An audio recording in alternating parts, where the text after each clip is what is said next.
Segment number 3, watch what you bet. West Coast teams battle in Ohio. Talk about the pod system, Teddy. Who has home court advantage here? And we're talking about Washington and Utah State. Current line sitting at about minus 3.5. Total 135.5 money line split plus 148 minus 174. 650 tonight from Nationwide Arena in Columbus, Ohio, which I'm watching the game right now on my monitor from Columbus, Ohio. Washington 17-16 against the spread in all line games. 5-4 against the spread as a dog. Only 2-5, Teddy, on neutral court sites. Utah 17-15 against the spread on the season. 14-11 against the spread as a favorite, and 3-2 in March. What's going to give in this one?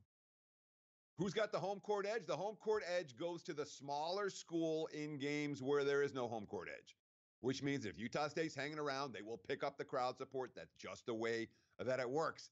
Everyone's rooting for the Dogs if they don't already have an opinion on the ball game, and that was likely to be the case for at least a decent percentage of the crowd today. Now, here's Washington. They were the regular season champs of a Power 5 school, and they got a 9 seed. Which tells you all you need to know about the Washington Huskies and the state of the Pac-12 this year. It was not a great year for this conference. Now, Washington, there's a lot of guys that are going to be gone. 5 of their top 6 players are going bye-bye after this year. Breakthrough season for Mike Hopkins and company, and a difficult matchup in one regard for Utah State. Utah State doesn't see zone defenses, let alone a very difficult zone, Boeheim's 2-3 matchup zone, which obviously Hopkins learned as a Syracuse assistant for a couple of decades. Utah State only faced zone defenses about 11% of the time this season.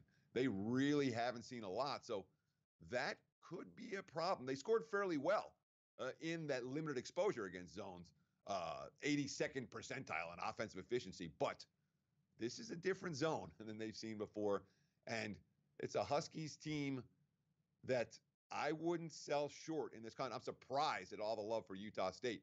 I wasn't interested in this game near Pick'em at 3.5. I think there is some value on the Washington Huskies.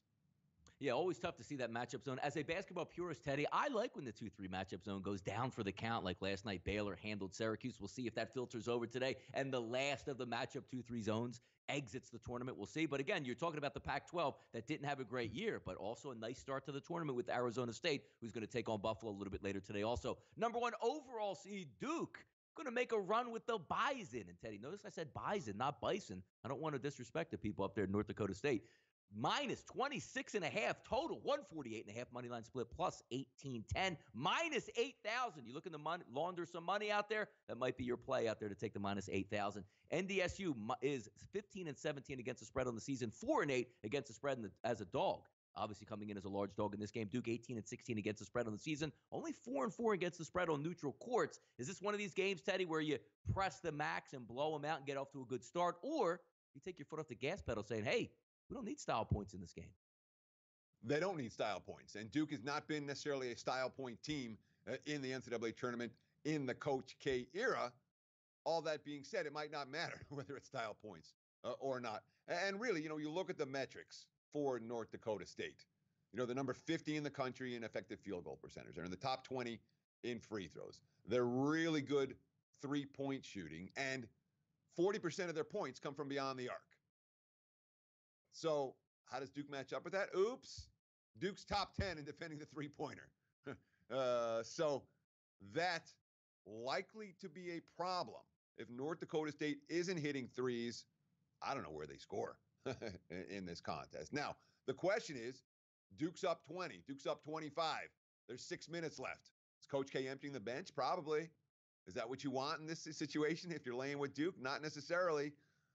So in this point spread range, I do have concerns about the Blue Devils, but do I expect them to be tested? No. I don't think that North Dakota State is not a giant killer or a giant tester, in my opinion. Yeah, a lot of times that we see in the tournament also, Teddy, when you're looking at a spread this big, at the end of the game, let's just say Duke does empty the bench with 5 minutes to go. They still have bench players probably just as good as North Dakota State. But the one thing that you've seen, and you've seen time and time again in the tournament, is if you can shoot the 3 ball like North Dakota State can do that late in the game, it only takes, what, Teddy, 2-3 possessions, and you can eat up 6 to 9 points by just hitting a couple. And again, Duke's not going to care about it if they're up 30 and you make a run and hit 2 to 3 straight 3-pointers in the last 2 minutes of the game. Should be some interesting stuff to watch depending on which way you wager. Can VCU slay the Giant? You say, Donnie, what do you mean giant? It's only a 1-point line out there in the favor of UCF. Well, you see Taco Fall, 7'6" out there. You're going to have to meet. You're going to have to match up. You're going to have to get him in foul trouble in order to get away from that tough defense that UCF plays. The one thing that's interesting about this game, Teddy, is if we take a look, UCF 17-12 against the spread, 3-1 in neutral courts. We get all that. But the key ingredient here is a bone bruise to guard Marcus Evans. He is probable to play, but from all indications, Teddy, not 100%. Yeah, and I mean, look, Taco Fall's a different animal than just about anyone else in college basketball. And I think we'd all be interested in seeing Fall against Zion. That would be a matchup worth noting. But UCF's not the chalk here. It's really been bouncing around between Pick'em. Now UCF -1 as we speak. It's been bouncing around Pick'em all week, and that hasn't changed. This is a team that, was pretty much a bubble team just a couple of weeks ago. Then they won at Houston on the road, and they beat Cincinnati at home, and boom, they're in. Then again, since that time, they got slapped around in the AAC conference tournament. And I worry about their offense. Defensively, man, they're solid. But, it's a backcourt-led offense for UCF. B.J. Taylor and Aubrey Dawkins are two guys who can light up from the perimeter. That's not what I want necessarily against VCU. VCU's got an elite defense. They won the regular season title in the A-10 by a couple of games. They got upset by Rhode Island in the tournament, but this is a team that's, 10th in the country in defensive points allowed per game, 38% shooting allowed for the season, 28%, below 28% from three-point range, and they force a bunch of turnovers as well. I worry definitely about ECU's ability to score. Not ECU, about UCF's ability to put the biscuit in the basket for this one. Slightest of leans towards VCU. Yeah, what's interesting also about that, Teddy, is the design of play for UCF, because you've seen it. If Taco Fall stays out of foul trouble, they're elite on defense. But when he leaves the court, they still do have size, but not the type size of whenever you get into the lane, it doesn't matter where you are. You're shooting rainbows to try to get it up there because it's going to come out of nowhere and try to swat the shot. So it should be a good day of betting, depending on which way you're going on some of these games. So hopefully we helped you out here on That Betting Show.